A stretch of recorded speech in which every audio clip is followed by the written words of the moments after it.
Lonely, I'm so lonely. I have no. Oh, hold on, I can do a Facebook Live podcast. I'm not lonely anymore. Hi, Facebook. How are you all? We're live again, Friday night from Corso Italia, Watkins Keys. I don't know what you guys are doing on a Friday night, but letting my hair down, and I'm here doing a Facebook Live broadcast because I wanted to say hello. I was lonely. I missed you guys. And I wanted to share some of the cool stuff I've been learning. I've been working really, really hard, and I thought, you know what? It's time for another broadcast, and I'll share some of my tips and tricks. First things first, though, while we wait for a bunch of people to hop on here, let me show you this. I don't know if you saw my my update the other day that I got this awesome day designer from Whitney English. This thing is a Bible for my life. I only got it a couple days ago, but already things have changed. If you don't have this day designer, or if you're looking for a great day designer, day planner, this one's amazing. It actually is not just a regular day planner. It goes through, you know, your whole life. You can schedule, plan your goals. Oh, I almost lost you. Plan your goals for the year, and then it gives you, like, breaks it down to 3 months, and you go through making sure you're still on track for your goals. And then it obviously has the regular day timer stuff. I can't show you this. This is our topics for the night. It has the regular day timer stuff. I don't know if you guys are thinking about getting a day timer. This one is great. It begins in June. Yep, so it's a mid-year kind of thing. And here's a hack for it, because this thing's like, I think, $75 on the Whitney English website, or maybe $60 US. But then the crazy thing is, when you go to order it, they only have one way of shipping it, which is $45 premium shipping. So basically the shipping cost is the same as the day planner cost, day designer. So I was like, okay, I'm not doing that. I'm waiting to see what other options are out there. And luckily, a couple weeks later, I found out that on Indigo Books, they carry the exact same day designer, and there's no shipping charge. And right now they're doing 15% off. So I used a gift card, and I ended up getting it for like $30 as opposed to $100 US. So there's the hack for the day designer. Get it off Indigo. Don't go through the site where you have to pay the $45 shipping, which is about the same cost as the day designer. You'll love it though. Look it up, Whitney English. Okay, so we're done with that. Whitney, oh no, I gotta get back to my page or I'm gonna be lost. Just joking. I know what I'm talking about.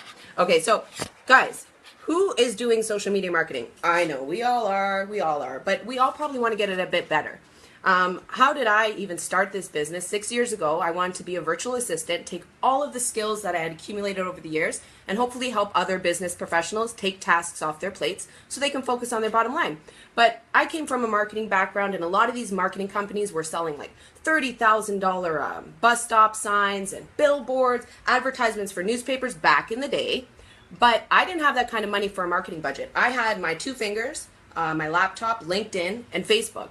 And slowly but surely, I started putting out content, and I got my first customer. Me, myself, I was like, what? A first customer? This is crazy. But it kept on coming. As I kept on updating my posts and things, I was getting exposure.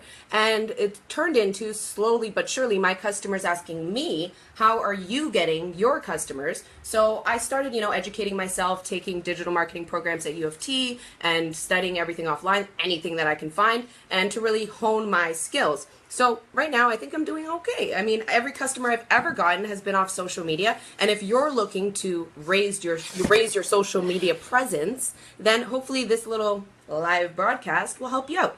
So I don't know. I know like Randy's here, Alexandra's here, Zaire's here. There's a bunch of people here. Guys, what are you guys using for your social media? Your number one social media platform right now? Because a lot of my clients, when they first sign up with me, they ask, well, which platform should I use? So I try to say to them, use the platform where your customers are. Somebody like me, my customers kind of are anywhere. I can deal with realtors or small businesses, startups, huge companies. My clients are everywhere, so I try to be everywhere too. But say if you're a realtor, maybe your client base enjoys looking at real estate on Facebook because your client base is everywhere. But maybe they enjoy looking at your products, your houses that you have up on the market and stuff on Facebook.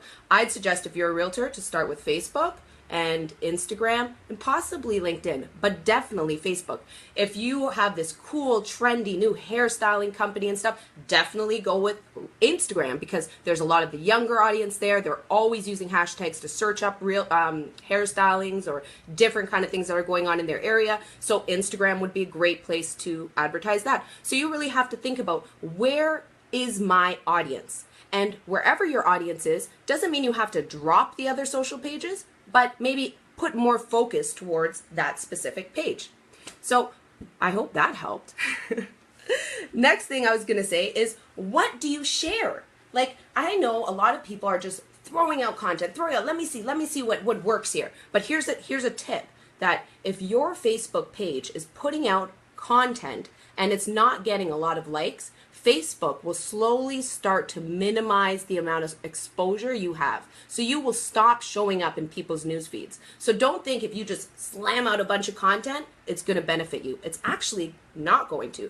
The better thing to do would be to look at your analytics, see what is working, and continue with that. So if I'm putting up posts about, motivational stuff, posts about what's happening in the city, and then a post every once in a while about Watkins Keys, and I notice that, the posts about what's going on in Toronto aren't working for me, it's only getting 1 like, then I'm going to stop doing that, and I'm going to start doing what my audience does like.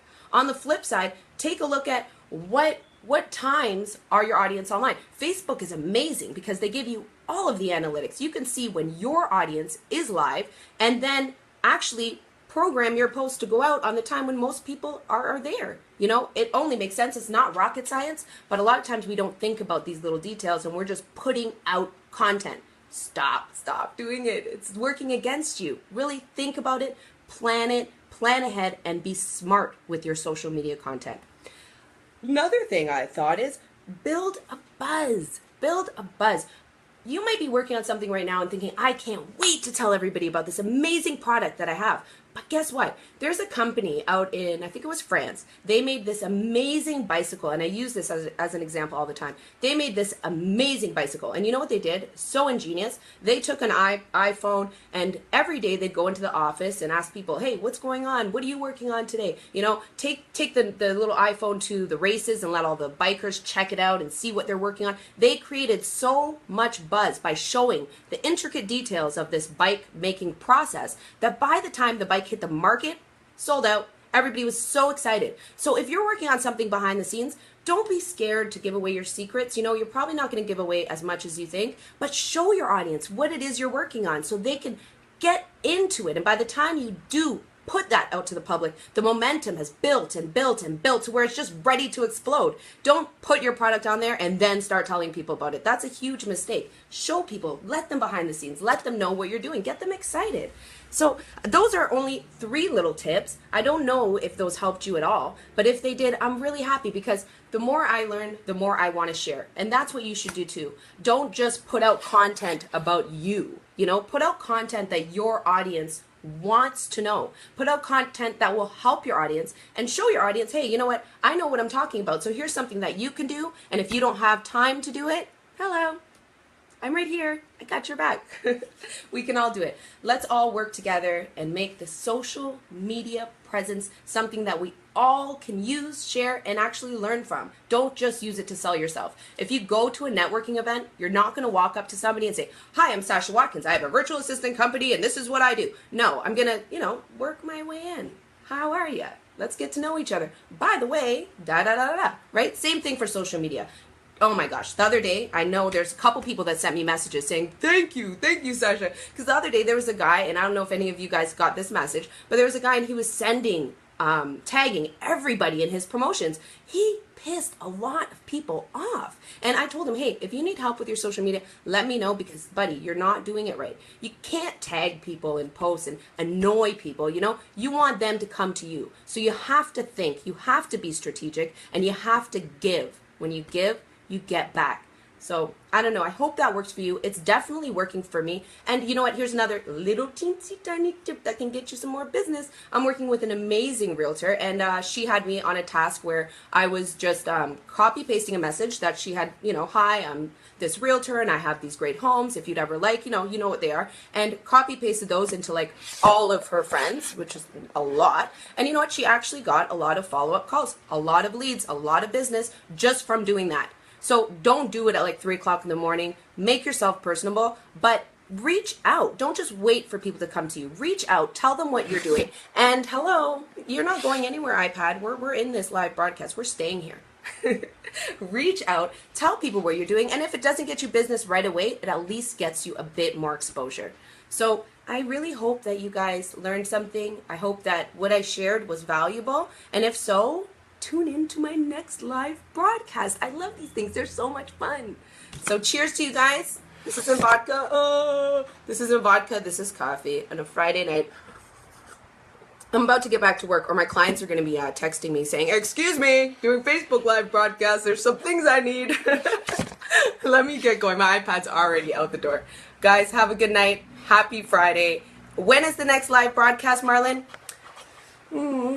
I need to schedule these. That's another thing. Scheduling is really important so that people know when you're going to be live. And my business, I'm always on the go, so I have a hard time scheduling. But now that I have this Whitney English Day Designer, my life might get a lot better. So let me say, hopefully, let's hope for this. Let's hope for Sunday I come back with a couple more tips. Okay, you know what? I'm just going to write it down now. I'm going to come back on Sunday with some more tips for you guys. And I hope you tune in. Sunday at 11.